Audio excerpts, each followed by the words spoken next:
Hey guys, how's it going? Welcome back to my Hoot Crew. Let's just get in today's video about boundaries.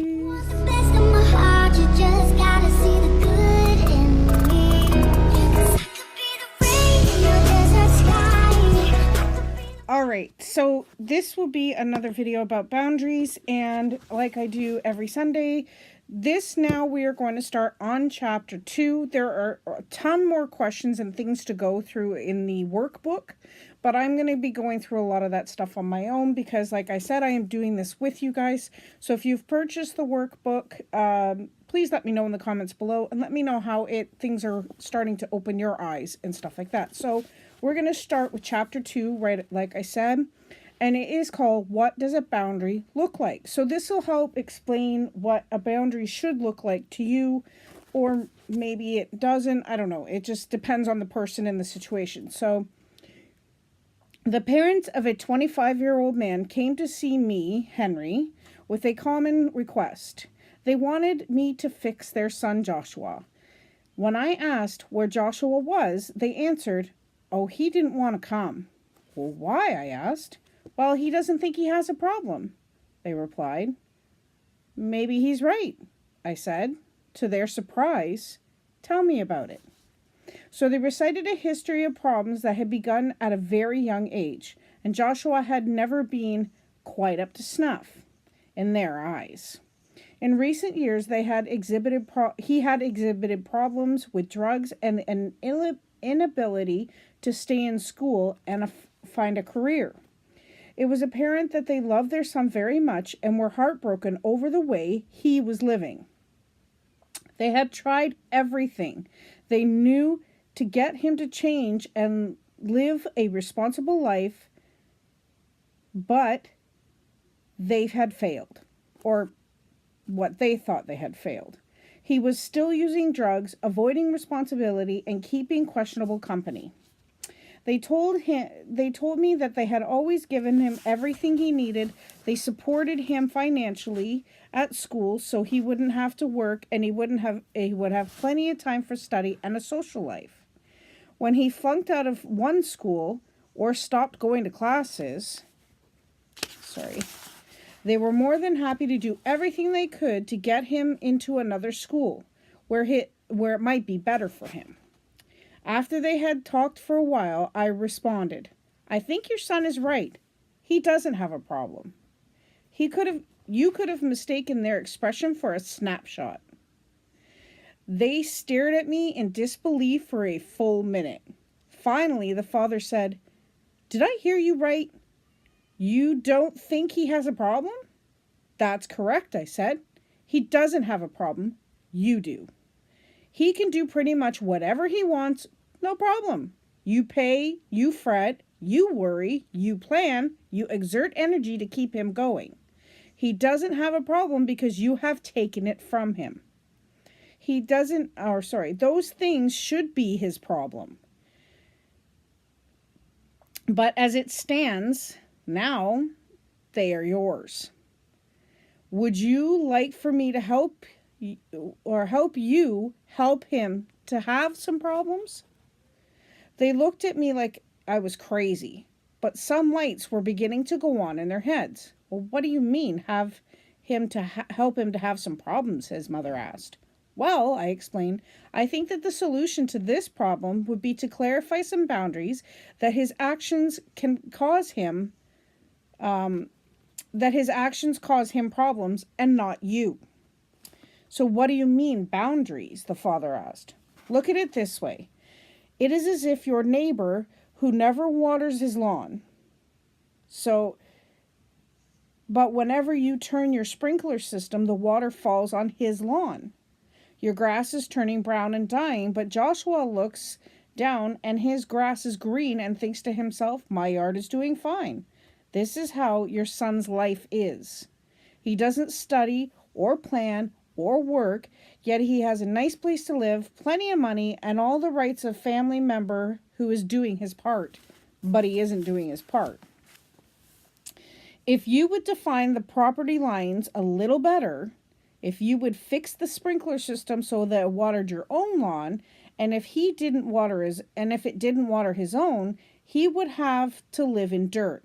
He might not like that after a while. So a lot of us see this as, and he's right about the lawn. If you are just going to aim your sprinkler and not fix the direction of it, it's just going to keep watering your neighbor's lawn. And then the neighbor doesn't have to do anything. He doesn't have to worry about it, But then ours withers away, turns brown. Eventually it'll turn to dirt. But if we turn it back on us and realize that we are the problem, we're the ones enabling them, so to speak, then we can learn to fix that problem and go, okay, you know what? I need to let go of that. I need to let go of that. And then we can start to fix things. So as it stands now, he is irresponsible and happy. And you are responsible and miserable. A little boundary clarification would do the trick. You need some fences to keep his problems out of your yard and in his where they belong. Isn't that a bit cruel just to stop helping like that? The father asked. Has helping him helped? I asked. And his look told me that he was beginning to understand. So the next part of this chapter is called Invisible Property Lines and Responsibility. So in the physical world, boundaries are easy to see. Fences, signs, walls, moats with alligators, manicured lawns, and hedges are all physical boundaries. In the differing appearances, they give the same message. This is where my property begins. The owner of the property is legally responsible for what happens on his or her own property. No, non-owners are not responsible for that property. Physical boundaries mark a visible property line that someone holds the deed to. You can go to the country courthouse and find out exactly where those boundaries of responsibility are and whom to call if you have business here or there. In the spiritual world, boundaries are just as real, but often harder to see. The goal of this chapter is to help you define your intangible boundaries and to recognize them as an ever-present reality that can increase your love and save your life. In reality, these boundaries define your soul and they help you to guard it and maintain it. And Proverbs 4:23 is the reference there. So I'm just going to read the next part, which isn't too long. It's called Me and Not Me. So boundaries define us. They define what is me and what is not me. A boundary shows me where I end up and someone else begins, leading me to a sense of ownership. So knowing what I am to own and take responsibility for gives me freedom.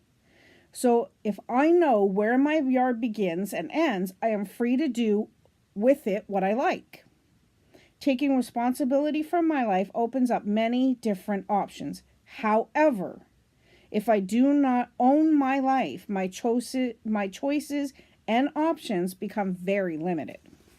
So think of how confusing it would be if someone told you, guard this property diligently because I will hold you responsible for what happens here, and then did not tell you the boundaries for the property, or did not give you the means with which to protect that property.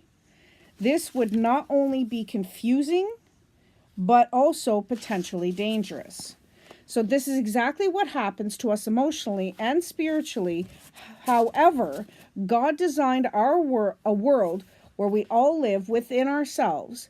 That is, we inhabit our own souls, and we are responsible for the things that make up us. Each heart knows its own business, and no one else can share its joy. And that's in Proverbs chapter 14, verse 10. So we have to deal with what is on our soul, what is in our soul, and boundaries help us to define what that is. So if we are not shown the parameters or are taught wrong parameters, we are in for much pain. So it could cause, when our parents go, right, or that person that's done everything for us or whatever, when they disappear, what are we going to do? We don't know how to do anything. We don't know how to put boundaries up for ourselves. So the Bible tells us clearly with our parameters or what our parameters are and how to protect them. But often our family or other past relationships confuses us about our parameters. So that's where I'm having trouble. It's with my kids, with my ex, with, where to put those boundaries, right? So in addition to showing us what we're responsible for, boundaries help us to define what is not on our property and what we are not responsible for. So we are not, for example, responsible for other people. Nowhere are we commanded to have other control, although we spend a lot of time and energy trying to get it. So that I'm going to leave that there, and I'm going to leave you with a couple of questions as well. But I just want to say to you that is our biggest thing, is we're always trying to control everything else around us instead of controlling us, right? So in the workbook, chapter 2, Understanding Boundaries, it says it's easy to misunderstand boundaries, and we readily see, for instance, that people who have difficulty setting limits have a boundary problem, but so do those who don't respect other people's limits. So in this session, we will categorize the many types of boundaries problems to help you identify weakness on your own boundaries. So it says complaints, saying yes to the bad.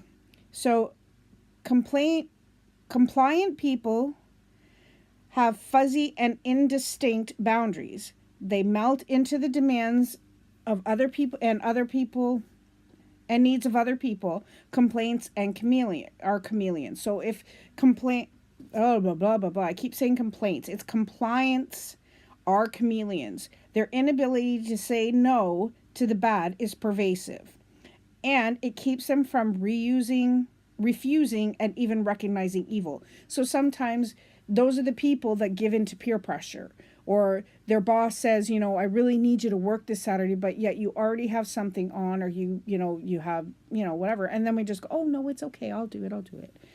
So those are compliance. They just do whatever they are asked to do. Their spiritual and emotional radar is broken, and they have no ability to guard their hearts. And that's in Proverbs 4, verse 23. So here are the two questions I'm going to leave you with today.